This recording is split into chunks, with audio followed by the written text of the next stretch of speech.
Levítico capítulo de número 19. Vamos ler 3 versículos, a partir do versículo de número 11.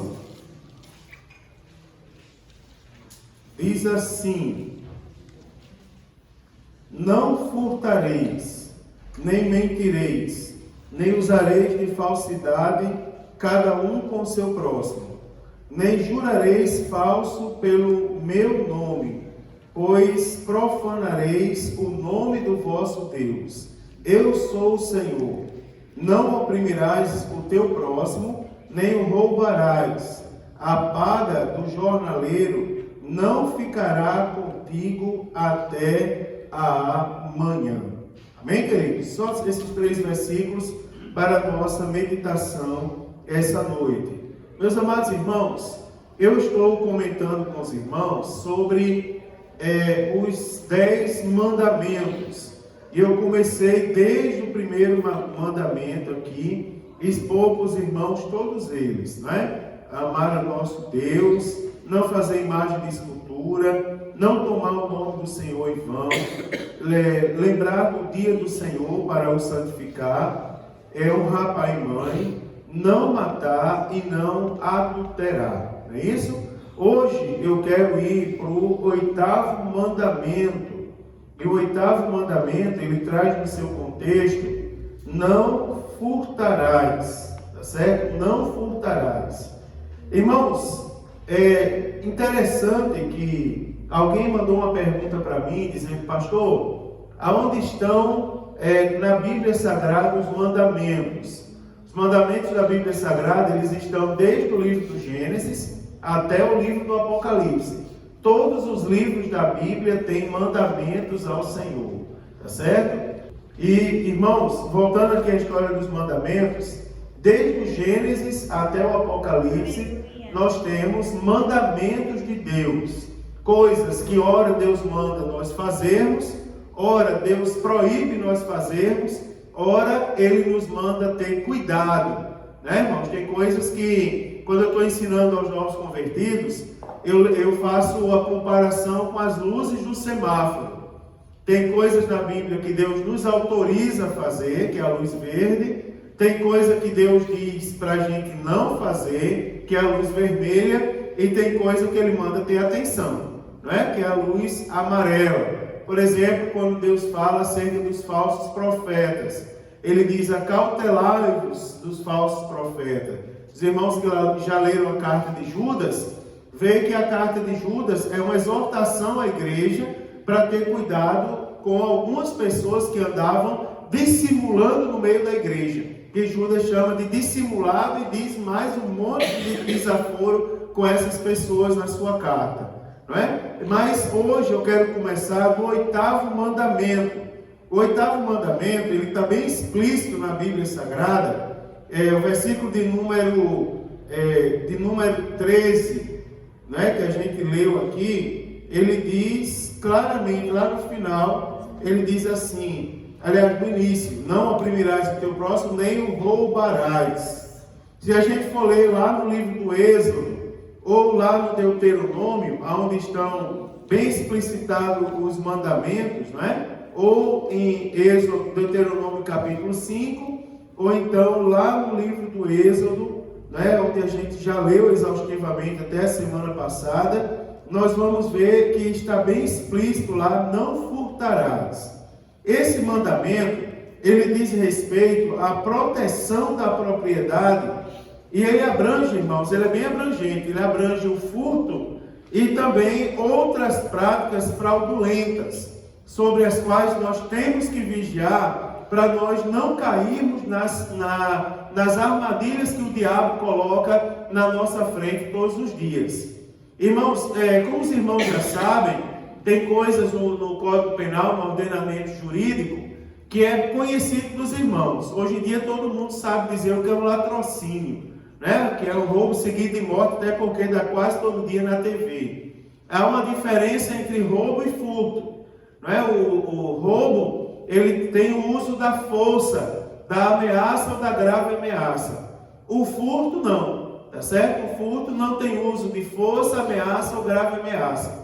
Interessante a gente observar a palavra de Deus, Porque a palavra de Deus ela é tão perfeita que o mandamento não é não roubarás. Algumas versões traz não roubarás. Mas a tradução correta é não furtarás. Fala do furto e não do roubo. É lógico que o roubo está inserido nesse contexto. Agora, quando a Bíblia fala do furto, ela está chamando a nossa atenção para não só para coisas que a gente faz e as pessoas veem.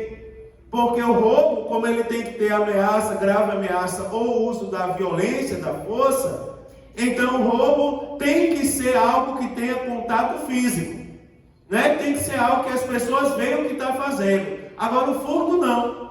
O furto, as pessoas, como não precisa de força, ameaça ou grave ameaça, o furto é aquilo que é feito que ninguém vê. Geralmente, quando alguém vai descobrir um furto, não é na hora que ele está acontecendo, é depois.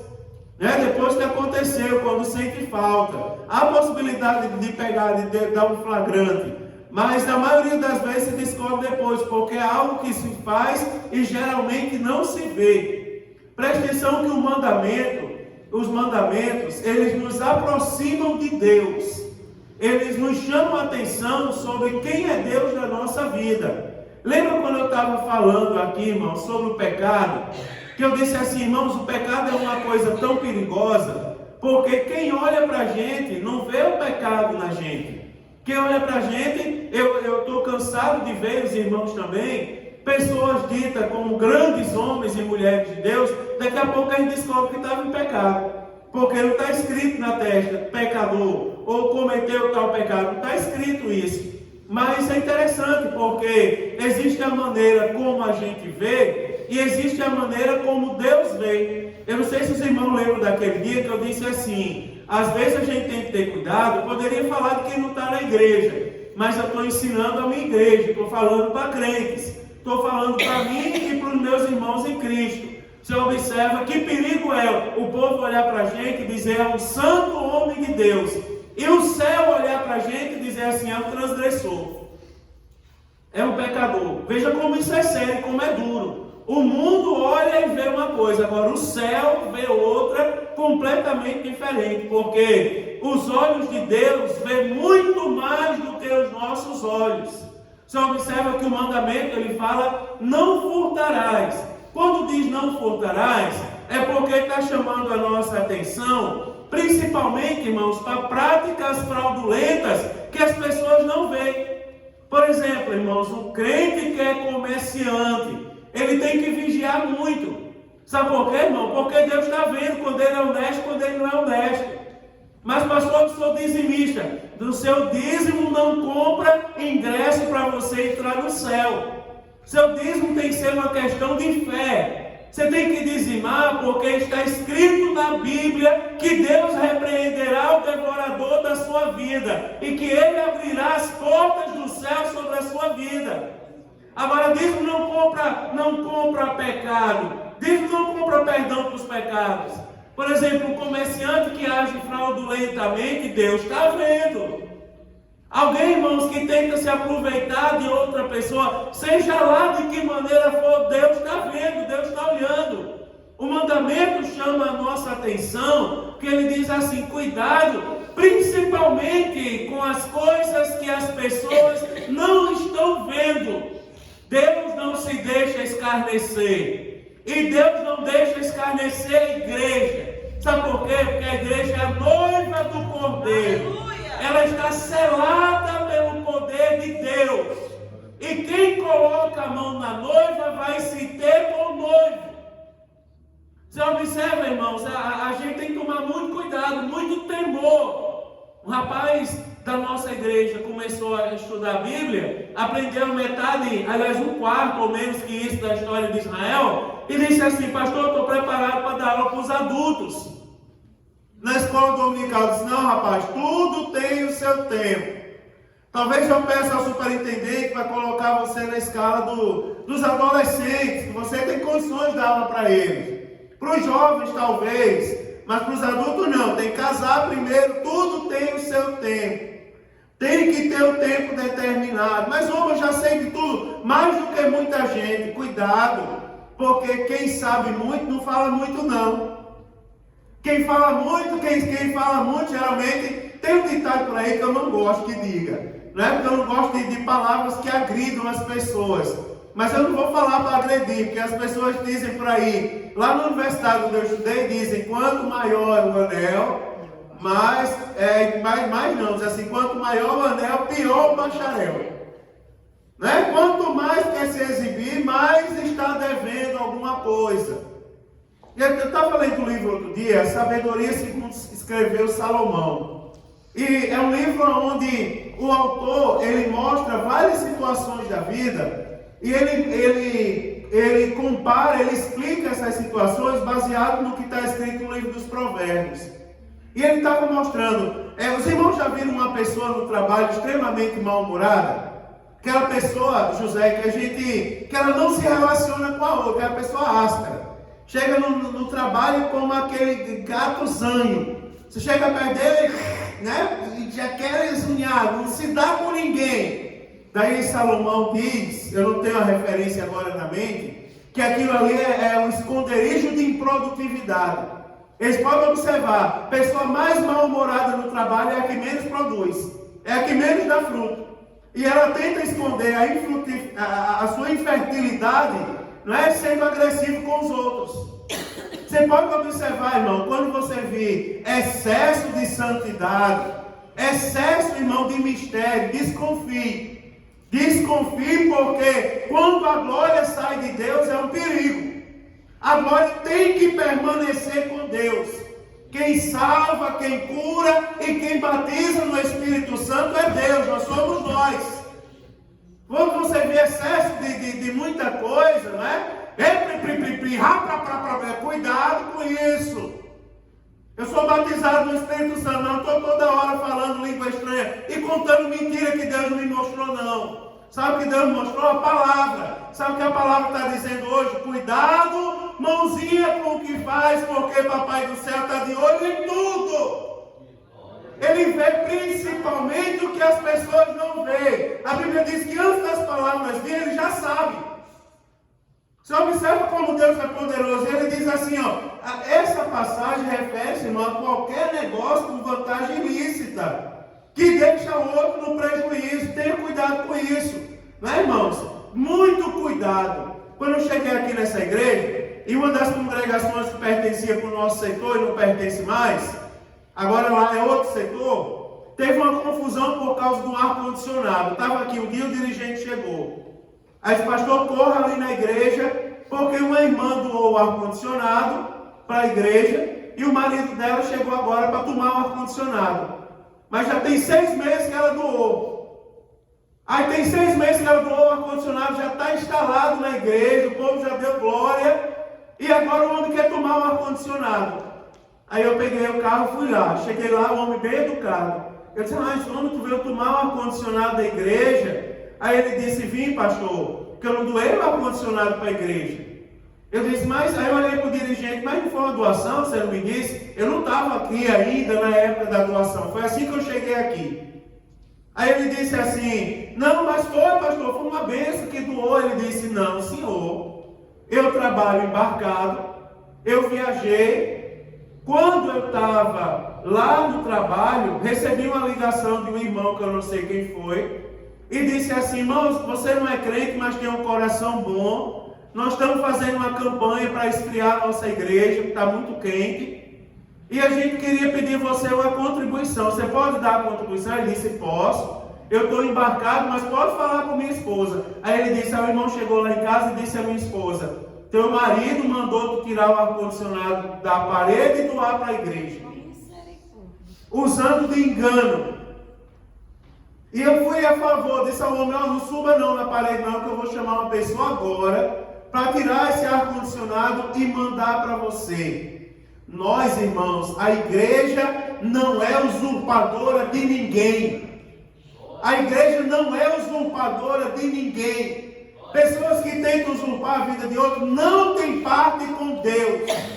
A igreja não pode usar de engano com ninguém. Aqui a gente não pode usar de mentira.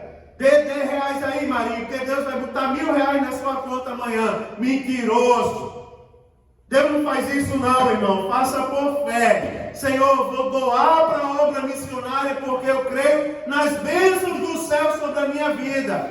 E espere que Deus vai fazer. Igreja não pode usurpar ninguém. Igreja não vive de maldição, irmão. Se essa igreja andasse na maldição, ela já tinha fechado as portas. Sabe por que ela está aberta? Porque a igreja vive da bênção. Sabe o que é dízimo? É bênção. Você já observou? Pega as profissões do mundo, pega o médico, ele vive de quê? Da desgraça, da doença dos outros. Todo respeito aos médicos que estão aqui. Vive da doença dos outros. Se não tivesse doente, não tinha médico, não tinha ninguém para atender. Pega o mecânico que tem aqui, ele vive de quê, irmãos? Quando o carro dos outros quebra, ele vai lá consertar. Vive da desgraça, não é? Agora a igreja é a única instituição do mundo que vive da bênção. Sabe o que é que a gente traz para a casa de Deus? A 10ª parte da bênção de Deus sobre a nossa vida. Eu estou falando da igreja porque tem que partir da igreja. E a igreja tem que perseverar. Meu Deus, esse pastor é louco. Porque é um mandamento, está na palavra de Deus. Não furtarás. Irmãos, olha o conselho de Deus para mim e para você essa noite. Não se meta com esse tipo de coisa. Não se meta. Como pastor de igreja já vieram me oferecer, como é que chama a coisa de colher, irmã Marlene? De colher, de faca, o faqueiro. Vieram me oferecer um faqueiro de prata. Ó pastor, é não sei quantos R$1.000. Eu estou por 200, só para o senhor ajudar nós a comprar um produto. Está queimado, em nome de Jesus. O faqueiro é seu produto. Eu não vou ficar com isso. Já pensou? Pega os meus irmãos do ministério, pega o pastor Dimas, pega o presbítero Jolei, pega o evangelista Eduardo, o presbítero Daniel, um monte de homem de Deus. Vamos comer lá em casa, comer uma feijoada de igreja, né, irmão? Cheio de tutano, de tudo que a gente imaginar tem dentro. Vamos comer uma feijoada lá em casa, aí tudo comendo com talher roubado. Já pensou na casa de um pastor, meu irmão? Que vergonha! Não deixe isso entrar na sua casa, irmãos. Nós não temos parte com isso. Vinculado a esse mandamento, irmão, está o trabalho como recurso para que cada um possa obter sustento da família de maneira digna. Nós somos homens e mulheres de Deus, nós vamos morar no céu. Nós não temos parte com patifaria, irmão. Não temos, não aceite isso entrar na sua casa. Não aceite. O crente ganha um salário mínimo, é dizimista fiel. Aí tem outro do lado que ganha 50 salários mínimos. Eu vou pegar a minha vida, pronto. Geralmente eu falo de mim. Mas quando eu comecei a trabalhar, com 14 anos, eu era professor de informática.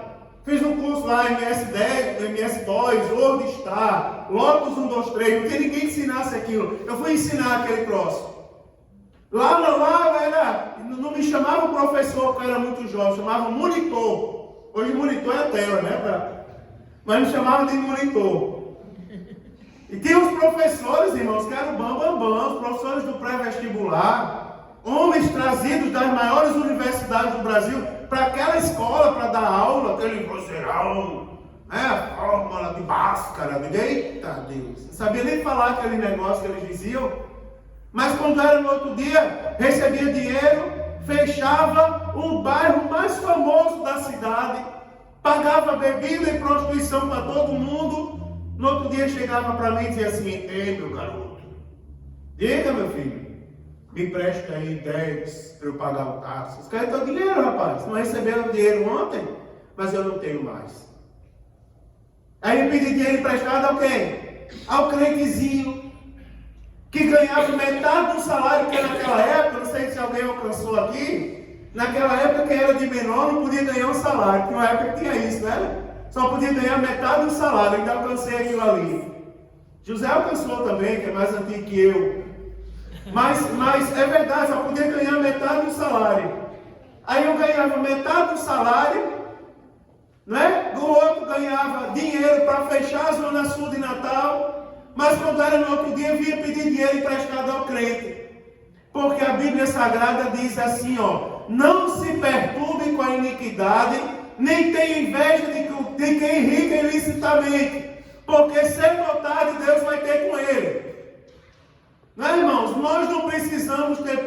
disso. É só fazer a coisa certa, que Deus abençoa a nossa vida, irmão. Deus, essas coisas não se prega mais hoje, não. Sabe o que se prega hoje? O mundo é do mais esperto. Não é. Não é, irmão. No mundo jaz o maligno. O mundo é do mais esperto, não. O mundo é dos que vão ficar quando Jesus voltar e vão herdar a eternidade no fogo ardendo. Agora nós, irmãos, estamos no mundo, mas nós não temos parte com esse mundo. Nós temos parte com Deus e com a sua palavra que aqui está em nossas mãos. Pegue a sua Bíblia e abra aí em Efésios, irmãos, capítulo 4, versículo 18. Vou fazer como aqueles meninos que pregam, para não ficar em minhas palavras.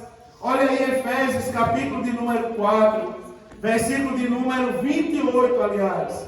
Efésios 4, 28. Olha o que diz a palavra de Deus. Diz assim, ó. Aquele que furtava, olha que coisa interessante. Está falando de que aí, irmão? De furto. Aquele que furtava, não furte mais. Antes, trabalhe, fazendo com as mãos o que é bom, para que tenha o que repartir com o que tiver necessidade. Olha que coisa interessante, porque aqui fala de uma mudança de vida. Fala ou não fala? O que furtava, não furte mais. Aí a Bíblia Sagrada diz assim, ó. Antes trabalhe fazendo com as mãos o que é bom. Aí olha a consequência de quem não furta mais e faz com as mãos o que é bom.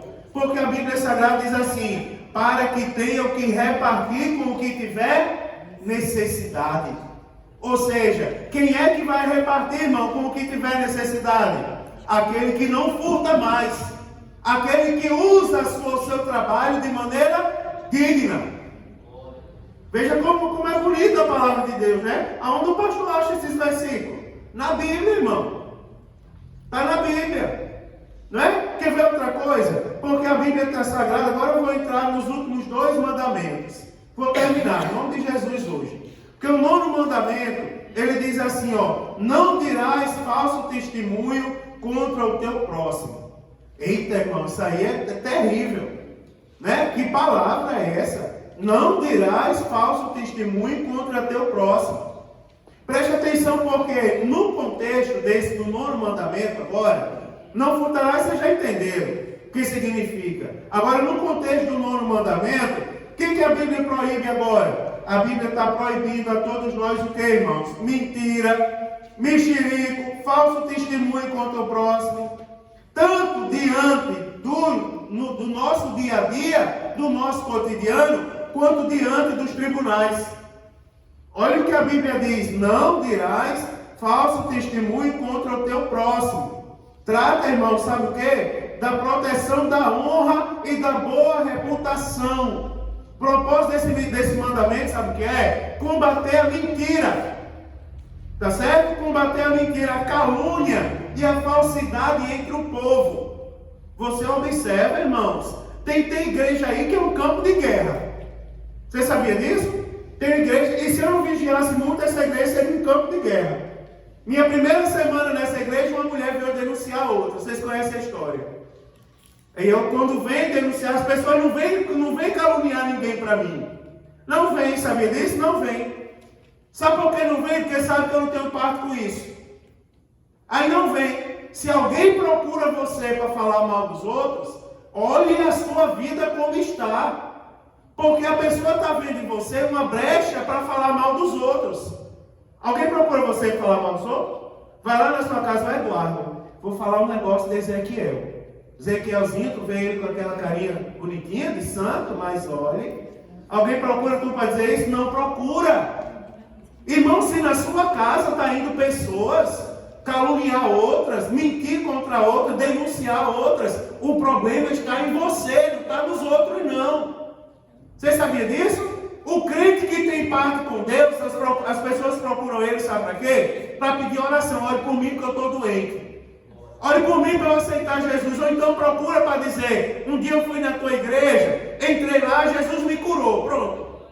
o Deus daquela igreja é verdadeiro. Pessoas que procuram o crente, ela tem que procurar, como o servo de Deus esteve aqui domingo no culto. Primeira vez que veio no culto dessa igreja. Aí já disse que queria se mudar para cá, porque sentiu a presença de Deus nessa igreja. As pessoas têm que procurar a gente para testemunhar acerca de Deus. Irmãos, olhe, não leve maldição para dentro da sua casa. Glória a Deus. Quer ver o que é maldição, irmão? A Bíblia diz: ficarão de fora os cães, os feiticeiros, os loucos, os idólatras. Aí no final diz assim: os que amam e praticam a mentira. Você observa, o pai da mentira é quem, irmão? O diabo. Eu vou falar um testemunho meu. Eu não comecei contando testemunho bom, vou contar um testemunho ruim também. Um testemunho. Vou contar um testemunho essa noite. Eu e Thaísa, meu só não, ela também estava no meio. Eu e Thaísa estávamos no SOS Jovem. Um momento onde a gente cuidava, aconselhava os jovens, era a nossa missão.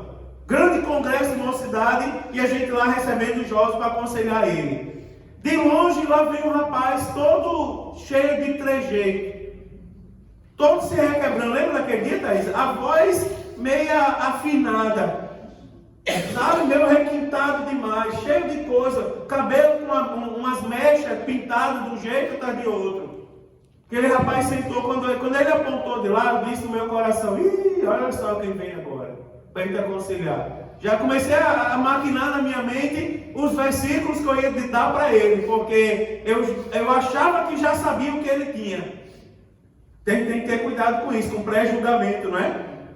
Naquele dia, aquele rapaz sentou na minha frente, aí ele começou a falar: eu quero falar um pouco da minha vida para vocês. Fala, filho. Aí ele começou a contar, ele disse assim: olha, pastor, eu comecei a andar aos 14 anos de idade, porque eu tive paralisia infantil. E ainda hoje eu não ando direito. Ainda hoje minhas pernas são meio mole. Aí, só percebeu um jeito estranho de eu andar? Aí eu disse: não, eu nem percebi, ó, falsidade, irmão. Mas naquele dia era Jesus em mim, ó. Nem percebi. Aí ele disse: é porque ainda hoje eu não ando direito por causa da paralisia infantil. Só está vendo minha voz, que ainda não é boa? Aí eu disse assim: estou vendo, filho. Não, aí ele nem teve mais como negar. Dá para perceber. Ele disse: é porque eu comecei a falar aos 17 anos de idade. Eu pronunciei a primeira palavra. E ainda hoje não consigo falar direito. Está vendo meu cabelo dessa cor? É porque eu trago sequela da paralisia infantil. Meu cabelo fica branco, está ficando branco logo cedo. E começou a falar, e ele começou a dizer: sabe qual é o meu problema? É que todo mundo que olha para mim me julga mal. Eu fui rejeitado pelo meu pai, porque o meu pai não me criou. No dia que me conheceu, eu disse: sai daqui que você não é homem. E não quis mais conversa comigo, sem nem ouvir o que eu tinha. Sem nem ouvir a minha saúde. Eu fui rejeitado na minha igreja. Eu entrei na igreja, levantei a mão, aceitei Jesus. No outro dia ninguém sentou perto de mim, porque por causa do meu jeito, que não é um jeito. Eu sei o que as pessoas pensam quando olham para mim. E eu comecei a chorar olhando para a história daquele rapaz. Irmãos, vocês concordam que por causa de pré-julgamento tem pessoas que são matadores de outras? Tem pessoas que eles são matadores, tem pessoas que olham para a gente e julgam pela aparência, julgam pela marca da roupa que a gente usa. Tem pessoas que olham e dizem assim: o pastor Dimas não gosta de mim não, o jeitão dele, aquele bigodão, não gosta de ninguém, é orgulhoso, nunca falou com o homem de Deus. Não sei se vocês já passaram por isso na vida de vocês, de serem pré-julgados, de alguém caluniar você. Você sabia, irmão, que já me expulsaram de lugar por causa do meu sotaque? Porque disseram: é nordestino, caramba. Né? Eu ainda não consigo disfarçar tanto. Para mim, eu já falo catarinense. Mas o povo que escuta diz que não. Não consigo. Por causa disso, irmã Simone, já me expulsaram de lugares, sem saber quem eu era. Um dia eu sentado, e eu fui dar aula para um grande auditório, José. E comecei a dar aula, e as pessoas começaram a rir do meu sotaque. Eu dei 2h30 de aula. E depois de 2h30, veio um abençoado, para não dizer outro nome, com um papel na mão, e disse: professor, que eu anotei aqui. Aí eu pensei que ele ia falar, porque na minha opinião tinha dado uma grande aula. Teve gente que ficou de pé e aplaudiu, mas a maioria ficou quieto. Depois eu soube por quê. Porque vieram, o rapaz veio e disse, que a gente estava notando ali o professor. A gente falou quantas vezes o professor diz está certo. Quantas vezes o pastor diz vamos. Quantas vezes eu digo, e foi, rapaz. Vocês anotaram isso? O mais jovem, né, irmão? Bofe no pé da goela. Eu disse, foi, vocês anotaram isso aí? A frente anotou para mostrar. O pastor é engraçado demais, o pastor. Meu Deus, que homem engraçado. Mas eu falei um livro de 600 páginas para vocês hoje. Vocês não aprenderam nada, vocês só anotaram isso aí, foi. É engraçado, né? Hein, turma? Aí no microfone, é engraçado, né, esse pastor? Tá certo. Mas eu pego vocês. No outro dia eu cheguei e dei aula em francês. 2 horas e meia falando francês. A única coisa que ele está entendendo foi bonjour. Ainda teve alguém, quando eu terminar, irmã Ivete, a palavra que eles mais riram de mim, porque eu dizia, tá certo. Tá certo? Falando que tá certo. Quem fala em público, que fica nervoso, às vezes repete alguns termos. Aí eu falei, dei aula todinha em francês. No final eu disse, tá certo? Aí ficou todo mundo olhando um para a cara do outro. Depois se levantaram e o aplauso foi mais bonito. 70% daquela turma foi reprovada. E os outros passaram no limite. No limite. Na recuperação da ré. Por infinita misericórdia. Foram aprovados. Para mostrar, irmão, tenha cuidado. Tenha cuidado que esse mandamento é perigoso. Esse mandamento é muito perigoso, irmão. Não dirás falso testemunho contra o teu próximo. Eu estou falando de uma coisa que eu fiz. Agora você imagina quando eu começar a falar de uma coisa que Deus pode fazer. Você imagina a gente falando mal de uma pessoa e Deus tem um plano com aquela pessoa.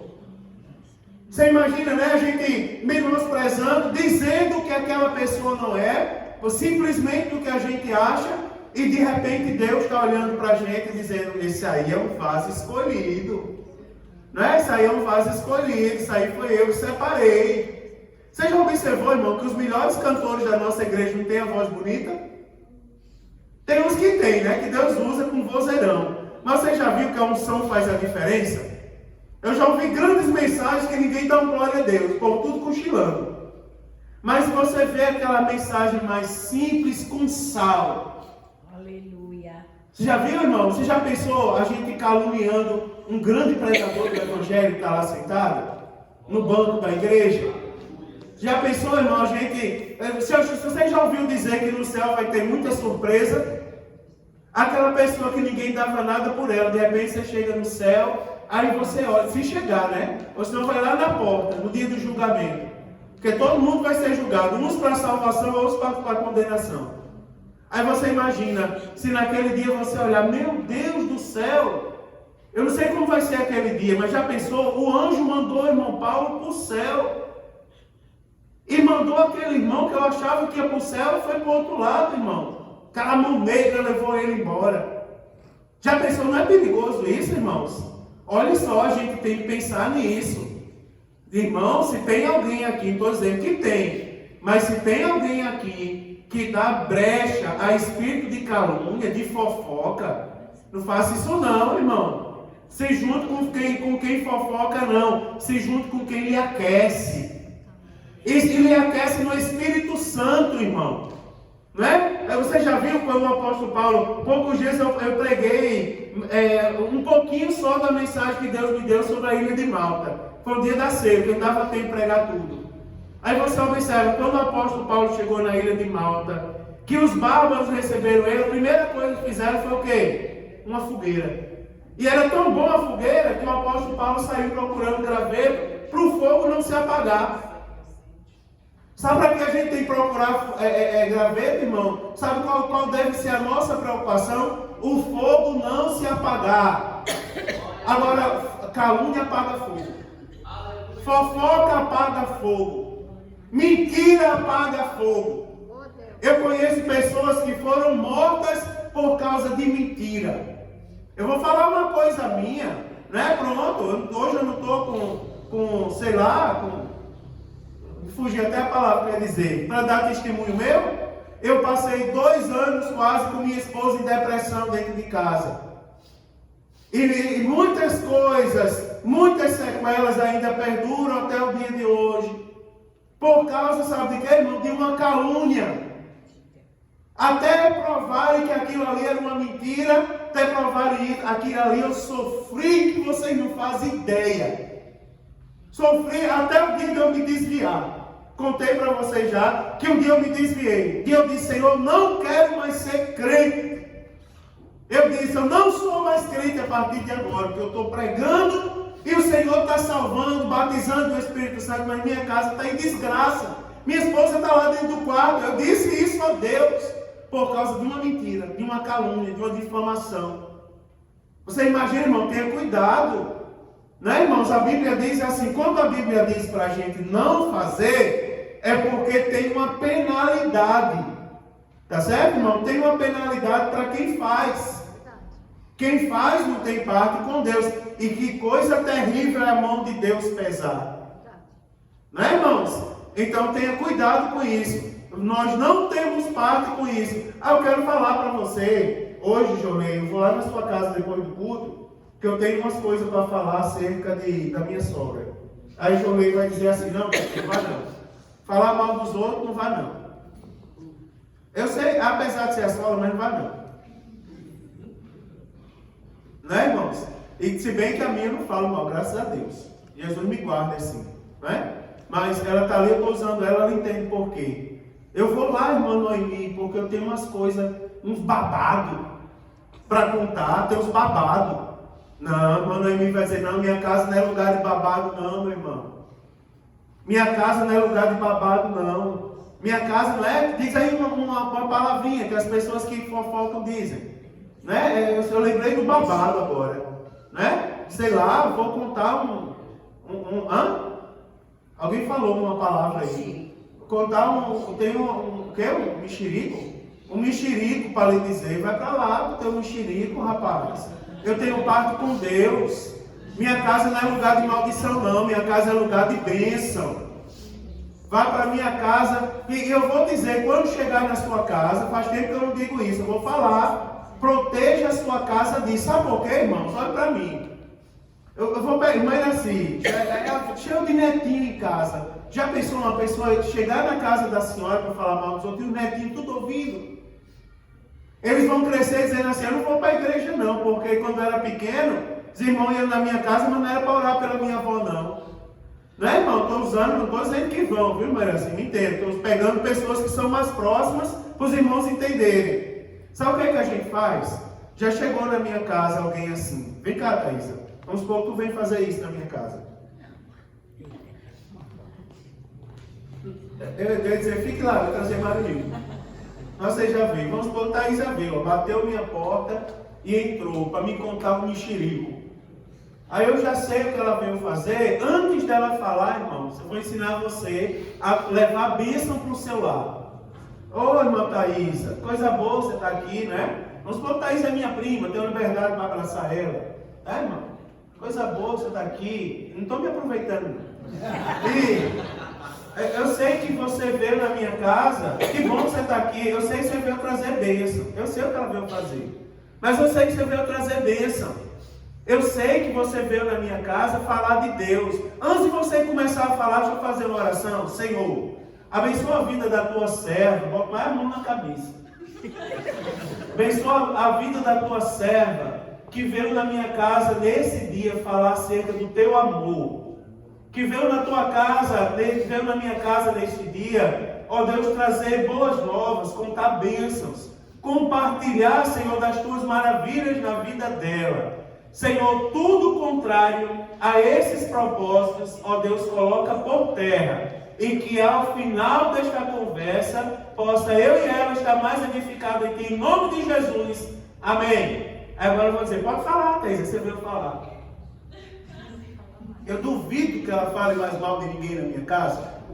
Irmão, Deus colocou, ó, estou ligado, foi atriz hoje, por por 2 minutos.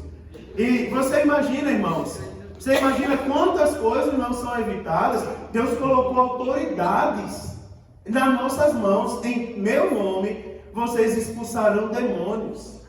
Falarão novas línguas. Né, irmãos? Em meu nome, se vocês, ainda que vocês bebam alguma coisa mortífera, não lhe causará dano algum. Então, irmão, não deixe maldição entrar na sua casa. Tá certo? São os mandamentos. Agora eu vou terminar com o último mandamento. Não vou demorar muito. Só mais 5 minutos. Porque o último mandamento diz assim, ó. E vocês vão dar glória a Deus. Porque diz, não cobiçarás a casa do teu próximo. Não cobiçarás a mulher do teu próximo. Nem o seu servo, nem a sua serva, nem o seu boi, nem o seu jumento, nem coisa alguma do teu próximo. Irmãos, eu vou falar uma coisa para vocês. Para resumir o que eu tenho para dizer aqui. A cobiça é a raiz da qual surge todo o pecado contra o próximo. Tanto em pensamento quanto na prática.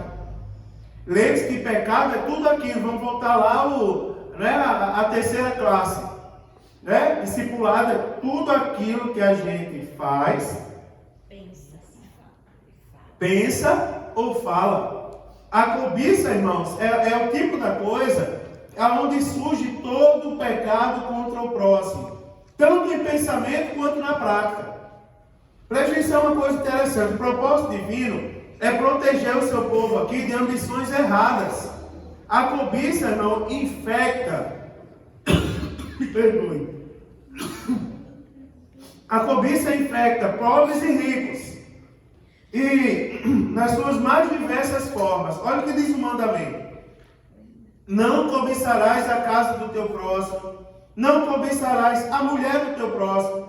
Não cobiçarás nem o seu servo, nem a sua serva, nem o seu boi, nem o seu jumento, nem coisa alguma do seu próximo. Aqui está falando, irmãos, está protegendo o nosso pensamento, né, irmão, contra do pecado contra o próximo. Está nos protegendo, está falando do nosso relacionamento contra o próximo. Já viu? Aqui eu vou resumir isso aqui para os irmãos entenderem. Não estou chamando ninguém. Eu estou falando, vou usar um termo que não é bíblico. Por exemplo, você ouviu falar de um negócio chamado de unha de tamanduá? Né? Que é aquela pessoa que abraça, mas a unha está ali, né? É um abraço falso, né? Derrama lágrima de crocodilo. Sabe por que chama lágrima de crocodilo? É que os especialistas dizem que quando o crocodilo está matando a sua presa, ele dá um giro, né? Quem já viu um crocodilo, ele mata e ele dá um giro da morte. E diz que quando ele dá aquele giro da morte, ele chora. Cai lágrima nos olhos dele. Ele está matando e está caindo lágrima. Ou seja, ele está chorando a morte dos outros. Você observa, por causa disso, quantos pecados na Bíblia Sagrada não aconteceram? Que foi que o rei Davi fez com o esposo de Batseba? Para ficar com ela. Foi o que ele fez com Urias. Ele pegou ele e colocou na frente de batalha para ele morrer. Você está entendendo, irmão, o que a cobiça era capaz de fazer? Tenha cuidado, irmãos, olhem, eu vou dizer uma coisa para você. Você sabia, nós que somos pastores, a gente tem que tomar cuidado. Chegou uma denúncia para mim, outro dia, uma pessoa denunciando o dirigente de uma congregação. Pastor, o senhor tem que mudar o dirigente da nossa congregação. Eu disse, por quê? Meu Deus, pastor, a nossa igreja não tem mais ordem nem decência. Eu disse, então o negócio é sério, está faltando ordem e decência. O dirigente está em pecado. Eu sento aqui, filho, me diga qual é o problema de ordem. Ele disse, só abre a nossa igreja agora 19h20, o povo tudo na porta e a igreja fechada. Eu disse, mas o culto, eu fui lá segunda-feira no círculo de oração, olhei, porque eu não sou bobo, eu estou em todo lugar. Eu vou lá, não sou Jesus não, mas eu vou lá nas congregações no dia do círculo de oração, vou no dia do ensaio. Né? Os jovens estão aqui ensaiando, vez por outra eu chego, né? Apareço ali, olho, às vezes eu venho, interrompo, dou uma palavra. Do mesmo jeito eu faço nas congregações tudinho. Aí eu disse, eu fui lá no dia do círculo de oração, estava uma bênção. Estava lotado, só não vi você lá. Fui no culto de terça, estava uma bênção, meu irmão. Uma bênção, o pastor estava pregando sobre Pentecostes, estava uma glória de Deus na igreja. Fui na quinta-feira, você também não estava. E esse problema de ordem todinho, pastor, eu disse qual é o problema da essência, o que é que ele está fazendo de errado? Ah, eu não sei dizer não. Eu digo, rapaz, vigia, rapaz. Se reconcilie com o dirigente, Jesus está voltando. Mas como você trouxe a denúncia, eu vou atrás. Aí eu fui no segundo dirigente. Aí eu disse assim, a igreja só estão abrindo agora a igreja 19 e 20, porque se for por isso, eu vou vir abrir a igreja. Porque eu abro a igreja 1 hora antes a minha, aí eu venho aqui e abro a outra, não tem problema. Aí ele disse, não, pastor, há 2 quintas-feiras atrás, aí fui direto na pessoa, Deus é tão bom que fui direto na pessoa. Segundo dirigente da igreja, peguei o serviço, saí um pouco mais tarde, aí eu vim e abri a igreja fora do horário. Quando eu cheguei já tinha umas 4 pessoas na frente da igreja, era um culto de quinta-feira. Aí eu abri, graças a Deus, depois chegou mais gente. Eu disse, mas só aconteceu uma vez. Ele disse, foi eu, culpado. Foi uma vez só. Mas a pessoa que veio disse assim, está faltando ordem na nossa igreja. Tira o dirigente. Depois eu olhei bem nos olhos dele, eu disse, sabe o que esse sujeito quer? Tomar o lugar do dirigente. E para tomar o lugar do dirigente, ele está querendo matar o dirigente. Porque no discurso dele, ele disse assim, eu sou presbítero. Já dirigi a igreja há tantos anos. E isso é uma coisa demais que está acontecendo. O pastor levou um instrumento da igreja para casa, roubou as coisas da igreja. Aí eu peguei o dirigente para não magoar o dirigente. Aí eu disse assim, aí fui direto no ponto sem querer. Eu disse assim, e o teclado da igreja, como é que está? Ele disse, pastor, quando eu cheguei aqui, estava 1 ano sem ser usado. Estava empoeirado, né? Estava preto, de tanto sujo. Aí eu peguei e levei para casa e mandei o rapaz da assistência limpar e trouxe o meu para a igreja não sofrer com música. E quem tá tocando é meu filho, desse tamanho. Eu digo, mas rapaz, já pensou? E o cobiçoso das coisas dos outros, querendo matar os outros para tomar o lugar dele. Aí a Bíblia diz assim, não cobice as coisas alheias. Não, irmãos, não é assim que Deus nos dá as coisas. Sabe como é que Deus nos dá as coisas? Mas a gente orando, jejuando. A gente pedindo a Deus, irmão, para Deus abrir porta, e Deus abre porta. A gente estava aqui orando no culto matutino, o irmão Samuel veio algumas vezes no culto matutino, fez umas campanhas com os adolescentes aqui no culto matutino. Irmão Joademir, Ciro, irmã Delzira, irmã Ivani, cadê? Está lá atrás. As irmãs do culto matutino são testemunhas que a gente não tinha músico aqui na igreja, era uma luta, não era? Por trás de músico. Alguns dias a gente chorou com as mãos estendidas para esse lado. Senhor, levanta músicos nessa igreja. Senhor, sabe o que é que as outras igrejas fazem? Elas vão lá no ouvido dos músicos, Eduardo, como já fizeram com o músico dessa igreja. E disseram assim, vamos para a minha igreja, eu já sofreu isso. Vamos para a minha igreja, porque lá é melhor. Né? Teve um saiu daqui que foi iludido com a seguinte história. Vamos para vocês verem que o problema, eu poderia citar exemplo de pessoas que não são crentes, mas eu estou falando para a gente, porque nós somos o povo que vamos morar no céu. Aleluia. E Jesus nos prepara por meio da palavra para a gente ir para o céu. Chegaram para um dos músicos que tocava aqui na igreja, era uma bênção, e disseram, vamos lá para a igreja, rapaz. Porque eu vou dizer, a essas pessoas, se você ler a carta de Judas, Judas vai falar que uma das características dessas pessoas, dos falsos profetas, é que eles não têm respeito com ninguém. Vamos lá para a igreja, sabe por quê? Porque Mário Sérgio não deixa tu usar brinco na igreja dele. Eu não deixo mesmo não, brinco é coisa de mulher, e a mulher da minha igreja não usa. Para que um homem vai andar com brinco na orelha? Mas enfim, deixa para lá. Vamos para a minha igreja, porque Mário Sérgio deixa andar aliás, Mário Sérgio não deixa tu andar. Mário Sérgio só quer que tu esteja em todos os cultos. Que ele é terrível, que ele não é pastor não, que ele é um carrasco. Devia mudar o nome dele para Hitler. Foi, disseram, aí o rapaz saiu daqui, sabe onde está hoje? Desviado. E eu fui atrás algumas vezes para tentar trazer de volta para a igreja. Sabe o que é que ele disse? Eu tenho uma vergonha tão grande de entrar naquela igreja. O diabo faz assim os olhos. Mas eu aprendi que não é assim que se faz não, irmão.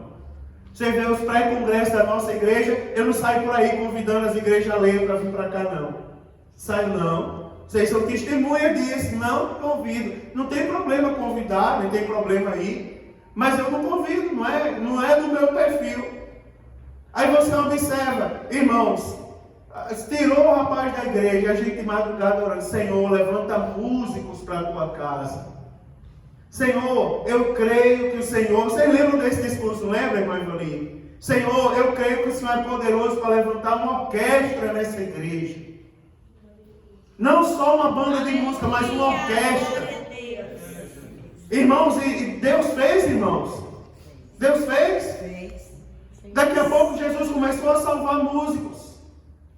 Tá aí, a banda é uma bênção, irmão. Aí não tem só uma, não. Tem para a gente fazer escala. Não é? Um dia a gente estava aqui, eu estava ali na porta com o irmão Limar e começou a passar o carro dos irmãos. Eu disse, o que os irmãos estão passando na frente da igreja?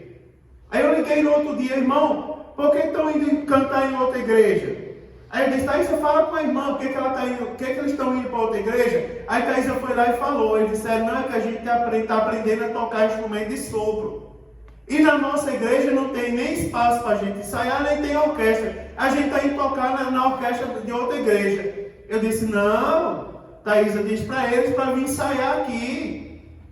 Irmão, está uma bênção ou não está, irmãos? Amém, glória a Deus. Tá, não está vindo gente do outro lado da cidade para sentar ali, para ouvir, sabe o que? Os hinos da harpa sendo tocados domingo aqui nessa igreja, para a glória de Deus. Sabe para quê, Paulo? Sabe por quê, irmão? Porque a gente não precisa cobiçar nada de ninguém. Nós temos um Pai, e o nosso Pai tem poder, meu irmão. O nosso Pai tem poder. O nosso Pai tem poder. Sabe qual é o segredo do sucesso? Seja fiel.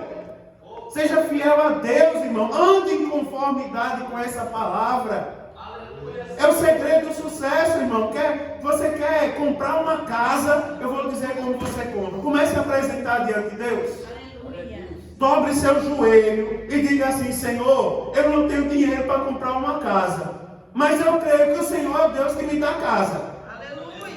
Glória a Deus. E comece a orar para você ver se Deus não vai abrir uma porta e mostrar a você o caminho de você comprar sua casa. O que você está cobiçando? Sabe, irmãos, eu vou dizer uma coisa, eu vou terminar hoje profetizando sobre a sua vida. O Deus que realiza sonhos está aqui essa noite nessa igreja. Não precisa cobiçar nada de ninguém, não, irmão. Não seja com ilicitude, não. Apresente os teus sonhos a Deus agora. Apresente o desejo do teu coração a Deus agora. Se é para salvar, Ele salva. Se é para abrir porta, Ele abre porta. Se é, irmão, para mudar o curso das águas, o Deus que está aqui é poderoso para dar um sopro, ou então dizer, muda e o curso das águas mudar, porque Ele tem poder para fazer isso. E Ele está aqui essa noite falando conosco. Né, irmão? Está aqui falando essa noite conosco. Você não precisa furtar. Né, irmão? Você não precisa, irmão, furtar nada, não precisa caluniar ninguém, não precisa cobiçar nada de ninguém. Nós temos Deus, irmão, nós somos crentes. Nosso Deus tem poder, irmão, para fazer muito mais do que nós possamos pedir ou pensar. Jesus está abrindo portas agora nesse lugar, nessa igreja. Deus está abrindo portas agora nesse lugar. Em nome de Jesus. Tome posse dessa promessa, porque ela é bíblica. Tome posse dessa bênção, irmão. Em nome de Jesus, coloque-se de pé. Nós vamos orar por você agora.